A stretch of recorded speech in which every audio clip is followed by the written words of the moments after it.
Management process में पहले हमने बात की स्टेब्लिश गोल्स एंड प्रायोरिटीज, फिर हमने बात की सेल्फ असेसमेंट।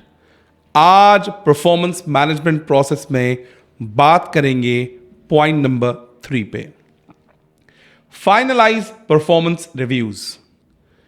जैसे ही आपने अपने ऑब्जेक्टिव्स रेडी किए थे, उनके अगेंस्ट असेसमेंट्स भी आपकी हो चुकी हैं, जिसमें आपने सेल्फ असेस किया है अपने आप को। अब बात करेंगे finalise the reviews.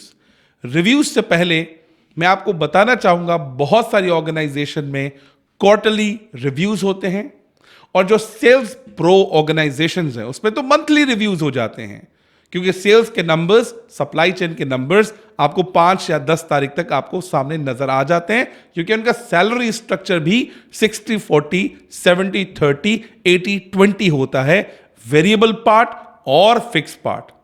Variable part is nothing but your performance review every month, कि आप कहां खड़े हुए हैं, उसी परफॉर्मेंस को देखते हुए आपकी मंथली सैलरी एडजस्ट हो रही होती है। वहां से भी हम डेटा निकाल सकते हैं। वहां से जो डेटा निकलेगा वो कोर सेल्स का होगा और कोर फंक्शनल कॉम्पिटेंसी का होगा, लेकिन एक डेटा भी बच गया जिसका नाम है बिहेवियरल कॉम्पिटेंसी। वो लाइन मैनेजर अपने फीडबैक के थ्रू दे देता है। रिव्यूज के अंदर जब बात की जाती है तो monthly reviews, quarterly reviews, semi annually reviews जिसको हम कहते हैं मिड टर्म रिव्यू, उसके बाद third quarter review and final review जिसको हम कहते हैं अप्रेजल। रिव्यूज के अंदर आपको हमेशा यह बताया जाता है कि आपने जो लैंडमार्क सेट किया था, जो बेंचमार्क आपने सेट किया था, उसके अगेंस्ट आप कहां खड़े हुए हैं। फॉर एग्जाम्पल, अगर आपने कमिटमेंट की कि मैं 25% रेवेन्यू जनरेट करके दूंगा और आप अभी खड़े हुए हैं 18% पे, तो what is dispersion against the objective and achievement? There is a 7%। कभी कभी ऐसा हो सकता है कि 25% कमिटमेंट आपने की, बट आप खड़े हुए हैं 35% पे, तो 10% प्लस आपकी डिस्पर्शन निकलेगी, मींस आप अपने टारगेट से ज्यादा अचीव कर रहे हैं। जो आपने कम अचीव किया उसका भी रीजंस प्रोवाइड करेंगे, जो आपने ओवर अचीव किया उसका भी रीजन प्रोवाइड करेंगे।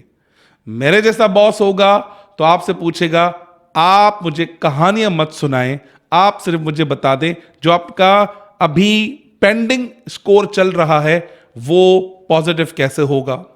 और अगर आपने ओवर अचीव कर लिया तो मैं आपके टारगेट्स में थोड़ा और इजाफा कर दूंगा, ताकि आप हमेशा स्ट्रेच रहें, आराम ना करें। क्योंकि महापुरुष ने फरमाया, अगर आप ग्रो करना चाहते हो तो आप कल से अपने आप को बेहतर करो।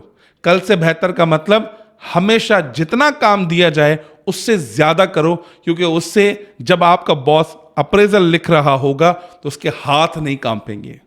उसके हाथ नहीं कांपेंगे तो उसके line manager to line manager की हाथ भी नहीं कांपेंगे। एक्सेल शीट बनाते वक्त उसके हाथ हिलेंगे भी नहीं। वो एक्सेल शीट बनाते वक्त, अप्रूवल देते वक्त सेकंड थॉट रखेगा भी नहीं। क्यों नहीं रखेगा? क्योंकि आपने हमेशा ओवर डिलीवर किया है। हाँ, अगर आपका ये है कि 10% इंक्रीमेंट लगे और नॉर्मल जो बोनस सबका लग रहा है वही लगे, तो मत करिए, वही काम करिए जो आप करते आ रहे हैं। So this is just my thought. आप मेरी थॉट को एक्सेप्ट करें या reject, it's up to you, but it's my responsibility being a YouTuber and your instructor कि हमेशा जो काम दिया जाए उससे ज्यादा डिलीवर किया जाए। आइए जी, बात करते हैं पॉइंट नंबर 4 पे, discuss performance and development. One of the most key topic and one of the most favourite topic, because यही मेरा डिपार्टमेंट है, यही मेरा कोर्सेज हैं जो मैं पढ़ाता भी हूँ और अपनी लाइफ में इंप्लीमेंट भी करता हूँ। जो परफॉर्मेंस मैनेजमेंट के रिजल्ट्स आए हैं, मींस जो organisational objectives, departmental objectives, personal objective जो आपने सेट किए, सेल्फ असेसमेंट की, तो उसके अंदर गैप एनालिसिस किया होगा कि आपकी कौन सी वीकनेसेस हैं, आपकी कौन सी स्ट्रेंथ है, आप क्या बेहतर कर सकते हैं, क्या कंपनी की रिक्वायरमेंट है, आपका पर्सनल विजन, कंपनी का जो विजन है आपस में अलाइंड है नहीं है, कंपनी को कौन सी चीजें चाहिए, आप क्या प्रोवाइड कर सकते हैं। सेल्फ असेसमेंट के बाद आपने क्या किया होगा, आपने केपीआईज बनाई होंगी। केपीआईज बनाने के बाद आपने अचीवमेंट देखा होगा कि आप कहां खड़े हुए हैं। उसके बाद आपने फाइनल ईयर रिव्यू जो हुआ होगा, जो रिव्यूज आपके मैनेजर ने फाइनलाइज किए होंगे, तो उसके अंदर आए होंगे गैप्स या बहुत अच्छी बातें उसमें हुई होंगी। तो उन गैप्स को मद्देनजर रखते हुए हमें एम्प्लॉयज की डेवलपमेंट करनी चाहिए। सबको एक पब्लिक कोर्स में नहीं भेजना चाहिए, सबको टाइम मैनेजमेंट करा दिया, सबको एक्सेल करा दिया, सबको आपने जो है वो लीडरशिप कोर्स करा दिया, सबको इमोशनल होंगे कोर्स करा दिया। ऐसा अगर हम करेंगे तो कोर्सेज होंगे, तालियां बजेंगी, रिजल्ट कोई नहीं आएगा। आपको ईच इंडिविजुअल की नीड्स को आइडेंटिफाई करना पड़ेगा। अगर 25 लोगों की एक्सेल की नीड है, 25 लोगों को एक कोर्स में भेज दीजिए, लेकिन हर शख्स को एक सेम कोर्स मत दीजिए। ये तो हो गई ट्रेनिंग की बात। फिर आप उस बंदे की साथ बैठ के करियर प्रोग्रेशन करेंगे। करियर प्रोग्रेशन करेंगे तो 3 to 5 इयर्स प्लान्स बनाएंगे। 3 to 5 इयर्स प्लान बनाएंगे तो उसकी साइकोमेट्रिक असेसमेंट करवाएंगे। On the basis of psychometric assessment you will identify his personality, his attitude. हम नॉर्मली क्या करते हैं? हम नॉर्मली करते हैं साइकोमेट्रिक असेसमेंट में SJT, situational judgement testing system. उसके अंदर हम numerical, verbal and logical reasoning करते हैं। और हमारे कंसल्टेंट हैं जो हमें ये सिखाते हैं कि हम रोरशाक भी करते हैं।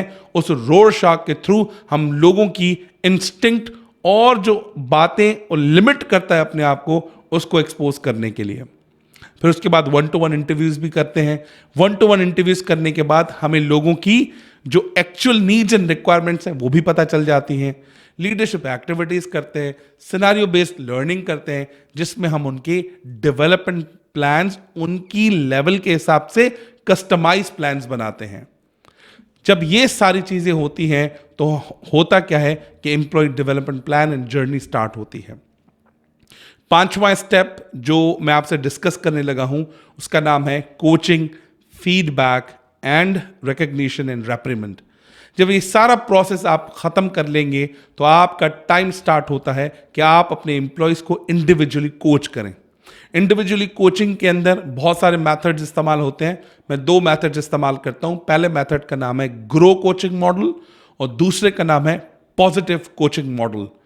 जब मैं आपको मैनेजर एज कोच पढ़ा रहा हूंगा तो उसके अंदर ये मैं दोनों मॉडल्स आपके सामने रखूंगा। और अभी हम जब बात करेंगे कोचिंग की, कोचिंग से पहले आपको फीडबैक देना है और फीड फॉरवर्ड करना है कि आप अभी कहां खड़े हुए हैं और आप अपने गैप्स को खत्म करके नेक्स्ट लेवल कैसे जा सकते हैं। अगर किसी ने वाकई अच्छा परफॉर्म किया, ओवर अचीव किया, और किसी ने परफॉर्म नहीं किया, आपकी एक्सपेक्टेशन के हिसाब से परफॉर्म नहीं किया, प्लीज रेप्रिमेंड हिम।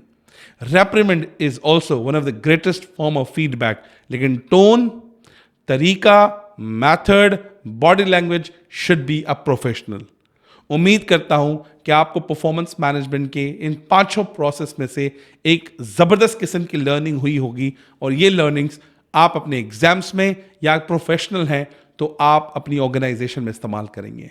मिलते हैं परफॉर्मेंस मैनेजमेंट की नई सीरीज, नए टॉपिक में के साथ अगले हफ्ते। Thank you very much.